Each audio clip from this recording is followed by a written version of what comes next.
할렐루야. 반갑습니다. 오늘도 지난 시간에 이어서 신약성경 마태복음 25장 25-3편 열 처녀의 비유 세 번째 시간 들어간 자와 쫓겨난 자라고 하는 제목으로 이제 정리를 해드리도록 그렇게 하겠습니다. 기다렸던 동안에 지혜로운 처녀나 어리석은 처녀는 같은 모습을 보여주는 것 같습니다.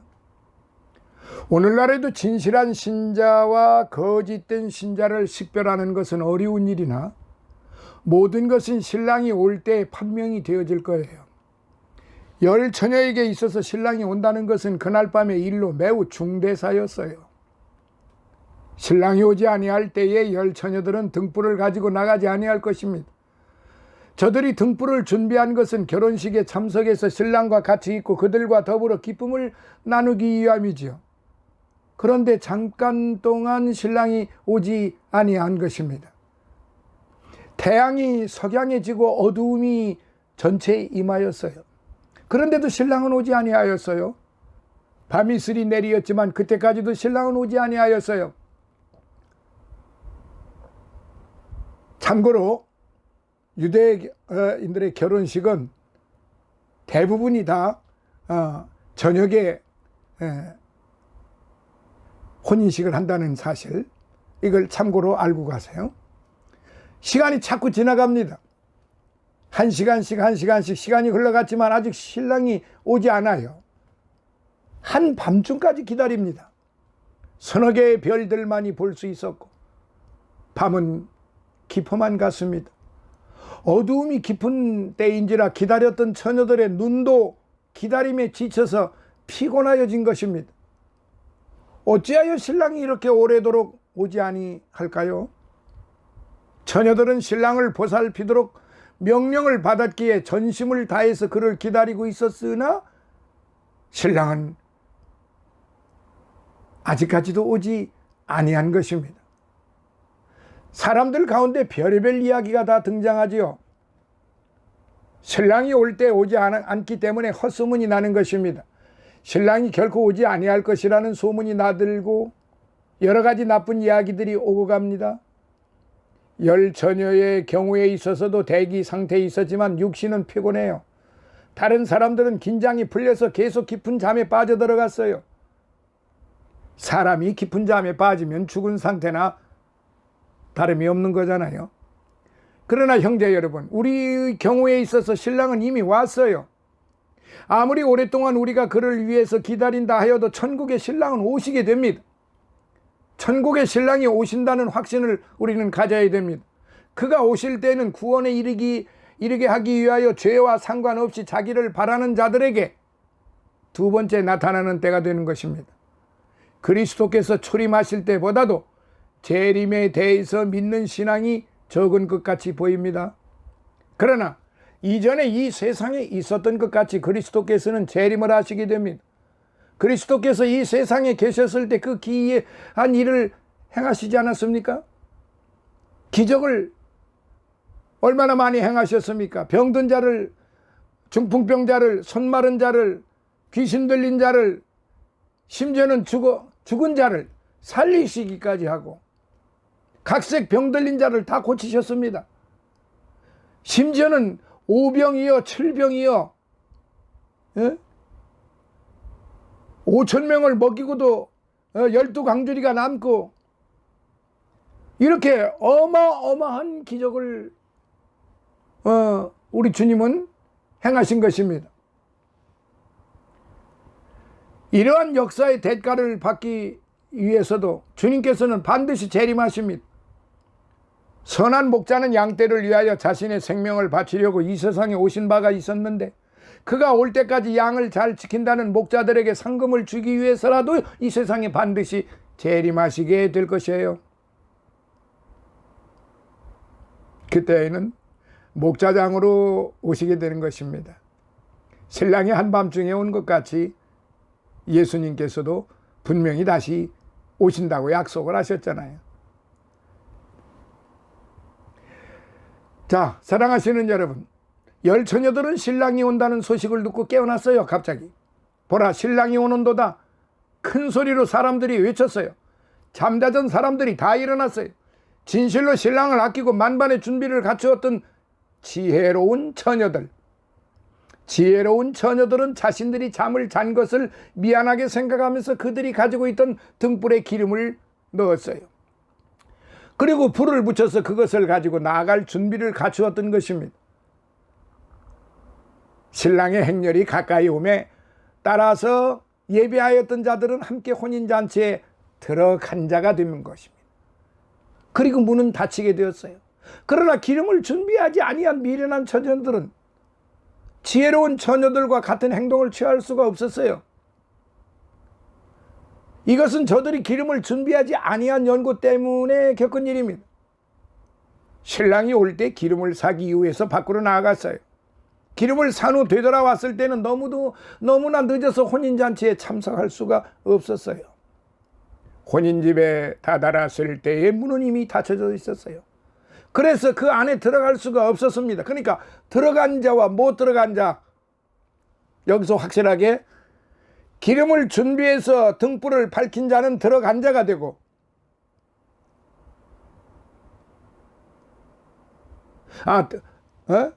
신랑이 들어오는 신랑을 영접한 자들이 되고, 기름을 준비하지 못하여 등불을 밝히지 못한 자는 들어오는 신랑을 영접지 못해서, 왜냐? 문이 닫혀져 버렸잖아요.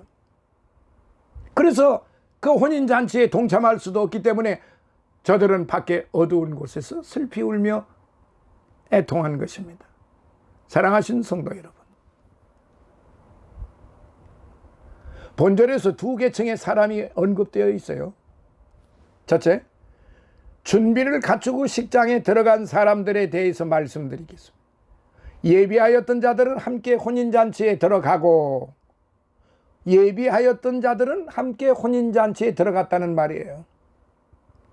둘째로, 예비하지 않고 쫓겨남을 당한 사람들에 관한 내용입니다. 문을 닫힌지라 들어가지 못한 자입니다. 들어간 자와 들어가지 못한 자. 오늘의 말씀, 제가 앞전에 1편, 2편 쭉 말씀드렸지만은 이 열 처녀의 비유가 매우 중요한 것을 가르쳐주고 있고, 하나님의 그 은혜와 사랑과 자비로우심과 구원의 역사하심이, 하나님의 그 돌아오심이 재림하실 때, 오늘 저와 여러분들은 재림하시는 예수님을 영접할 것이란 말이죠.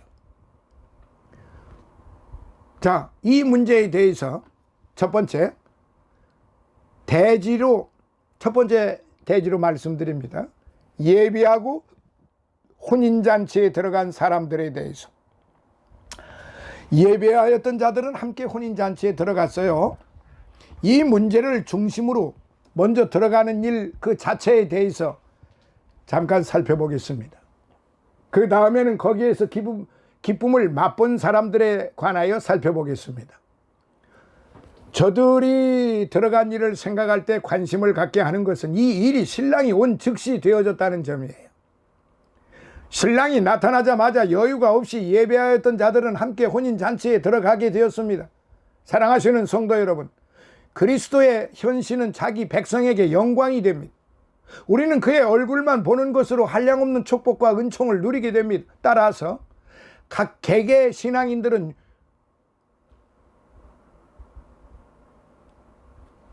각각 개개 신앙인들은 모두가 이 은혜를 받게 될 것입니다.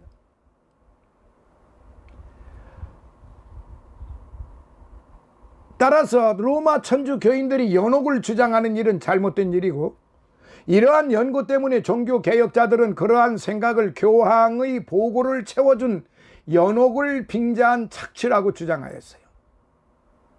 교황에게 보고를 하기 위함이고, 교황의 마음을 소위 비유를 맞추기 위한, 그래서 교황의 보고를 채워준 그 방법이 연옥을 빙자한 것입니다. 그래서 많은 종교 개혁자들은 당시에 연옥을 빙자한 착취라고 주장을 하였던 것이지요. 이 교리로 인해서 허다한 사람들이 저주를 받았어요. 하나님이 루터와 칼빈을 통해서 참된 진리를 증거하심으로 그 자체가 드러나게 된 것이에요. 오늘날에도 회의주의자들은 이러한 생각에 사로잡히고 자신들을 망치고 있어요. 때로는 하나님의 자녀들까지 이러한 유행병에 걸려서 고생을 하고 있습니다. 성도 여러분, 연옥설에 대해서 전혀 관심을 갖지 마세요. 여러분께서 죽으실 때 영육이 분리되어서 여러분은 즉시 주님 앞에 나아가게 됩니다. 제가 앞전에 말씀드렸죠. 십자가의 한편의 강도가 주님의 나라에 가실 때 나를 기억해달라고 그렇게 간청을 했을 때에 주님께서 뭐라고 말씀을 하셨습니까? 네가 오늘 나와 함께 낙원에 있으리라 말씀하셨지, 네가 오늘 나와 함께 연옥에 있으리라 그렇게 말씀하시지 않았어요. 네가 오늘 나와 함께 낙원에 있으리라. 그러니까 오늘 저와 여러분들이 육신의 몸에서 떠날 때, 이 육신이, 이 세상에서 육신이 떠날 때, 즉 죽으실 때 영육이 분리됩니다. 여러분은 즉시 주님 앞에 갑니다. 그것이 낙원이다 이 말이에요. 이걸 분명히 알아야 돼요. 이 일이야말로 그리스도 안에서 여러분의 복된 상태가 되는 것이기 때문에 그렇습니다. 여러분께서 사시고 예수께서 재림하실 때까지 그대로 남아있다면 여러분의 육신은 순식간에 공중에서 여러분의 주님을 맞이하게 되고 그와 같이 영원토록 살게 될 것이다 이 말입니다. 할렐루야. 그러나 여러분께서 그리스도 안에서 잠을 잘 때에 여러분께서는 썩지 않은 상태로 일어나게 됩니다. 여러분께서 다시 살아난 그 순간 여러분의 영혼은 하나님의 명령에 자라서 완전하게 정화되고 영화된 육체와 재연합하게 되는 것이죠. 그리고 그리스도와 같이 혼인잔치에 들어가게 될 뿐 아니라 영원토록 그리스도와 같이 있게 된다는 말이에요. 따라서 무엇이 일어날는지 어떤 사태가 발생할지에 대해서 여러분은 오늘 저와 여러분들은 염려를 하지 않아도 좋아요. 이 점을 믿으시기 바랍니다. 확신히 하시기 바랍니다. 여러분께서 잠을 자신다 할지라도 그러한 잠은 예수 안에서 자는 잠이 되어야 합니다. 여러분께서 깨어났을 때에도 그리스도를 많은 상태에서 깨어나야 됩니다. 그리스도와 더불어서 항상 같이 있어야 됩니다. 그것에서 최대 기쁨을 맛볼 수 있게 되는 겁니다. 그리스도와 같이 있는 것이 비길 데 없는 기쁨의 근원이요 그리스도와 연합하는 것이 세세 무궁토록 여러분에게 성도들에게 기쁨이 되는 것입니다. 또 다음으로 살펴볼 것, 죄로운 처녀들이 결혼식장에 들어간 것은 바로 되어졌을 뿐 아니라 예비하였던 자들은 함께 혼인잔치에 들어간 것을 암시하여 주는 말씀입니다. 여기서 함께라는 표현을 매우 우리는 좋아합니다. 그리스도가 없을 때 어느 것도 하고 싶지 않으나 그리스도와 함께 있을 때는 어느 곳이라도 갈 수가 있는 거예요. 언제든지 그리스도가 나를 인도할 때 그날은 나에게 행복한 날이 되는 것입니다. 그뿐만 아니라 그의 나타나심을 바라는 모든 사람들에게도 행복한 날이 되는 것입니다. 사랑하시는 성도 여러분, 주 예수 그리스도께서는 자신의 주권하에 우리에게 나타내신다는 것을 아실 줄 압니다. 주님께서는 아버지여 내게 주신 자도 나 있는 곳에 나와 함께 있어 아버지께서 창세전부터 나를 사랑하심으로 네게 주신 나의 영광을 저희로 보게 하시기를 원하옵나이다. 다시 말씀드립니다. 아버지여 내게 주신 자도 나 있는 곳에 보게 하시기를 원하옵나이다 라고 말씀하신 일이 있어요. 성도 여러분, 우리가 예수님과 함께 있을 때 어떠한 일이 일어나는지를 여러분은 알고 있어요. 그것은 그리스도와 같이 십자가에 못 박히는 일이요 그와 같이 다시 살아나는 일이며 그와 같이 천국에서 사는 일을 의미하는 거예요. 여러분께서 참된 신앙인이 되었을 때 이러한 축복을 받으리라는 것을 의심하지 않습니다. 예비하였기 때문에. 예비하였던 자들은 함께 혼인잔치에 들어가고 복되고 영광스러운 자리입니다. 우리 주 예수께서 친히 영광 중에서 우리의 처소로 우리를 인도하시고 가장 큰 축복을 받을 수 있는 것으로 우리를 안내하여 주시게 될 것입니다. 이는 계시록에서 장로가 요한에게 말한 내용에서 드러난 것이에요. 이는 보좌 가운데 계신 어린 양이 저희의 목자가 되사 생명수 샘으로 인도하시고, 계시록에 있는 말씀이에요. 내 생각에 이 생명수는 하늘의 축복을 받는 중심지로 생각됩니다. 하늘은 포도송이가 무성한 에스골 골짜기와 같습니다. 주님과 같이 있을 때 그곳에서는 달콤하고 향기로운 포도맛을 볼 수 있고, 그러한 상태에서 세세토록 주님과 같이 있게 됩니다. 형제 자매 여러분, 우리가 그리스도와 함께 들어갈 수 없을 때에 혼인식에 참석하는 것은 무익한 일이 되고 맙니다. 그리스도와 같이 있지 않을 때, 다시 말씀드리면 그리스도 뒤에서 숨지 못하고 그리스도의 의로 감싸지 못하니 그의 피로 깨끗함을 받지 못할 때에 우리는 어떤 상태가 되겠습니까? 요한은 아무도 셀 수 없는 허다한 사람들을 본 바가 있어요. 동족도 있고 다른 사람들도 있었는데 저들이 보좌와 어린 양 앞에 서서 있었습니다. 장로는 요한에 대해서 이는 큰 환난에서 나오는 자들인데 어린 양의 피에 그 옷을 씻어 시게 하였느니라. 그러므로 그들이 하나님의 보좌 앞에 있고 또 그의 성전에서 밤낮 하나님을 섬김에 보좌에 앉으시니가 그들 위에 장막을 치시리니 라고 말씀하였습니다. 그리스도와 함께 가는 사람을 들어가지 못하도록 막을 자는 아무도 없어요. 그리스도와 함께 들어간다는 사실도 신적 공의의 모든 요구가 온전하게 충족이 되는 셈이에요. 이는 그리스도의 의로 가리움을 받고 그 아름다움으로 단장되었고 그의 인격과 불가분리의 연합 관계에 있기 때문입니다. 그뿐만 아닙니다.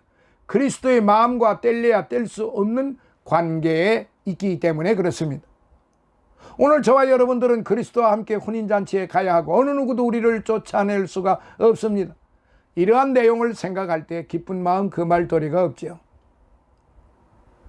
주님과 함께 있다고 하는 것, 그걸 고백하고 그걸 믿는 것, 이게 사단이, 마귀가 이게 제일 무서워하는 것이고 싫어하는 것이고 치를 떠는 것입니다. 마귀는 어찌든지 주님과 함께 있는 것을 방해하는 것입니다. 주님과 함께 있기를 마귀는 절대적으로 원하지 않습니다. 그러니까 주님과 함께 있다. 여러분, 오늘 저와 여러분들이 분명히 우리의 신앙생활에서 항상 고백하고 항상 선포해야 되는 것, 항상 내가 내 소리를 발해야 되는 건 오늘 나는 주님과 함께 있습니다.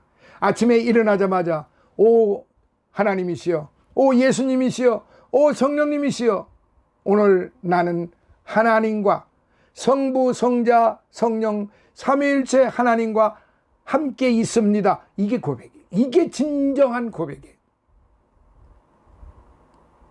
앵무새처럼 딸딸 외는 그런 신앙 고백보다는 정말로 내 안에서 우러나오는 신앙 고백이 돼야 돼요.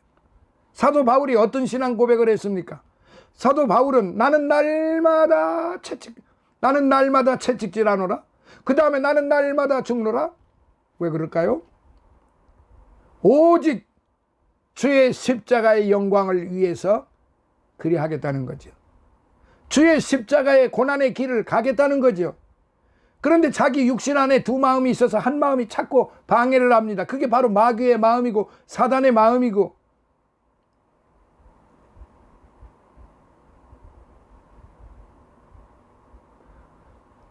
그런 마음이 나를 날마다 함께라고 하는 말 자체를 못하게 하는 겁니다. 나는 오늘 성부, 성자, 성령 하나님과 함께 있습니다. 이 말을 못하게 하는 거지요.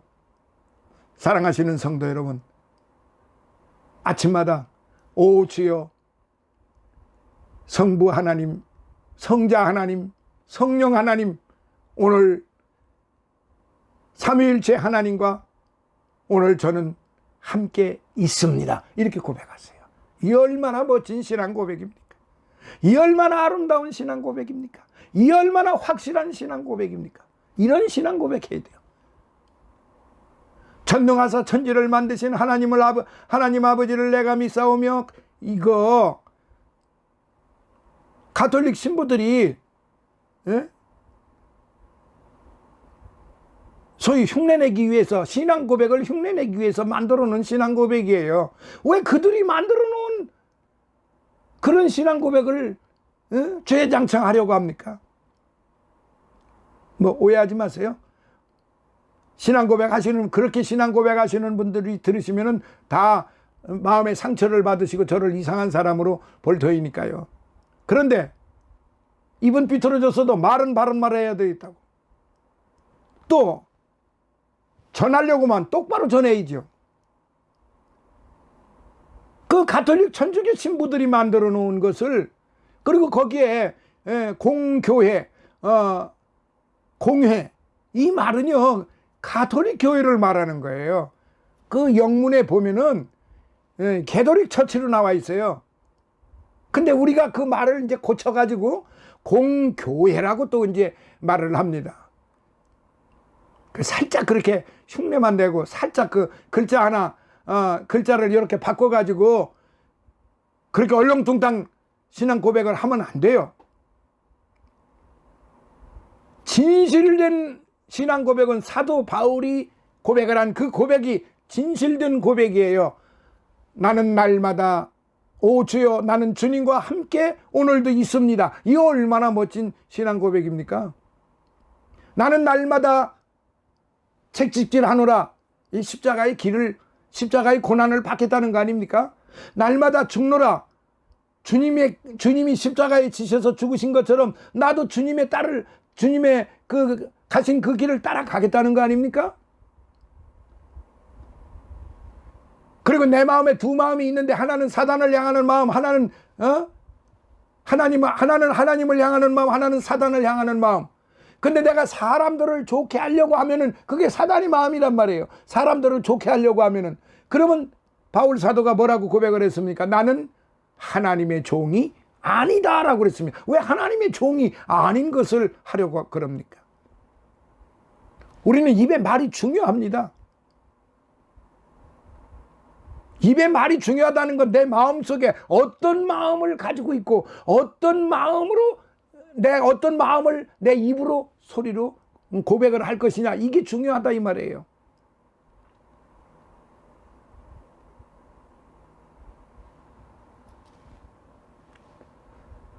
예비하였던 자들은 함께 혼인잔치에 들어가고, 할렐루야. 예비하였던 자들은 함께 혼인잔치에 들어가고, 함께 누구와? 예수님과, 재림하시는 우리 신랑 되시는 예수님과 함께 혼인잔치, 7년 혼인, 공중의 혼인잔치 들어간다 이 말이에요. 할렐루야. 자, 그 다음으로 생각하고 싶은 내용은 저들이 신속하게 기쁨을 가지고 들어간 내용입니다. 예비하였던 자들은 함께 혼인잔치에 들어갔는데 그냥 엉거주춤 들어간 게 아니라 기쁨으로 들어갔습니다. 밖에 서서 안에서 들려오는 음악 소리를 듣고 기쁨을 맛보는 것은 저들에게 들어가지 못한 자들은 해당이 되질 않아요. 이들이 문이 열리자마자 각 일각의 지체함도 없이 함께 혼인잔치에 들어갔습니다. 이 들어간 자들만이 기쁨을 만끽하는 거예요. 왜? 들어간 자들은 늘 밖에 있으나 안에 있으나 주님과 함께 있었기 때문에 그렇습니다. 성령과 함께 있었기 때문에, 성령님과 동행을 했기 때문에 그렇습니다. 그러나 예비하지 못했던 자들은 성령님과 동행을 하지 않았다는 거예요.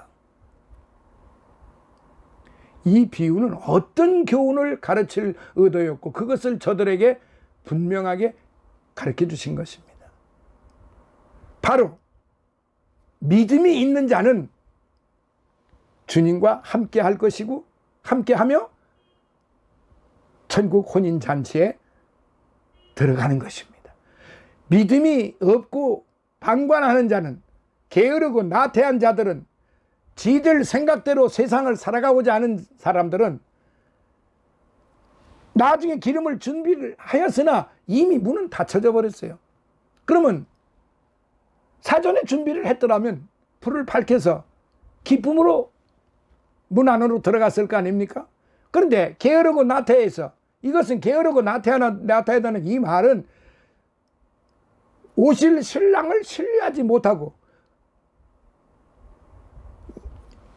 아니 말로 믿지를 못했기 때문에 그런 결과가 온 것입니다. 오든 말든 뭐 이렇게 늦게 오니까 안 올라오는가 보다, 그런 생각으로부터 해서 별별 오만 잡다한 생각이 그들을 그렇게 만들어 놓은 겁니다. 그럼 누가 그들을 그렇게 만들어 놓습니까? 함께 하는 자들은 손을 못 댑니다. 마귀가, 귀신이, 사단이. 주님과 함께 하는 자들은 손을 대고 싶어도 요지부동이기 때문에, 절대로 그들에게 이끌려 가지를 않기 때문에 겁나는 거예요. 붙잡아도 소용이 없어. 그러나 함께 하지 못하는 자들은 이건 그냥 밥이야, 밥. 그냥 주워들, 그냥 그야말로 갈퀴로 그냥 솔개비 긁어내듯이 그냥 한번 땡기면 그냥 와장창 끌려오는 거죠. 왜? 성령님과 동행을 못하기 때문에, 안 하고 있기 때문에, 함께 하지 않고 있기 때문에 그렇다는 사실입니다. 그래서 주님이 말씀하십니다. 나는 너희와 세세토록 정언을 한 자이니라. 나는 너희와 세세토록 정언을 한 자이니라. 성도 여러분, 이 얼마나 복된 말씀입니까? 믿는 여러분은 그리스도와 함께 천국의 혼인잔치에 나가게 됩니다. 어린 양의 신부로서 영광스러운 신랑의 혼인잔치에 동참하는 특권이 오늘 저와 여러분들에게 주어져 있습니다. 이러한 것을 믿을 수 있는 큰 은혜를 소유한다는 것은 얼마나 감사하고 또 감사한 일입니까? 얼마나 은혜스럽습니까? 한때는 다른 사람들과 마찬가지로 진노를 받아 마땅했던 우리가 이러한 축복을 맛본다는 것은 놀라운 믿음을 소유한 결과입니다. 성도 여러분, 천국에서는 우리가 오르지 못할 산이 없고 참석하지 못할 기쁨이 없으며 맛보지 못할 즐거움이 없다는 것을 확실히 믿으시기 바랍니다. 자, 25-3편 여기서 마무리하고 다음 4편에 계속 이어져 가도록 하겠습니다. 이 말씀 얼마나 감사합니까? 함께 한다고 하는 것. 그래서 함께 하는 자는 들어간다고 하는 것. 그러나 함께 하지 못하는 자들은 얼마나 슬피 울며 이를 갈며 발버둥을 칩니까? 못 들어가니까. 그러니까 들어가는 자와 못 들어가는 자, 어디 쪽에 여러분들이 서 계시겠습니까? 어느 쪽으로 여러분들의 마음을 움직이시겠습니까? 들어가는 자 쪽에 계시겠습니까?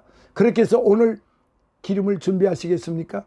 그래서 순식간에 주님이 오신다고 하는 그 상황에 순식간에 등에 불을 밝히고 주님을 영접하시겠습니까?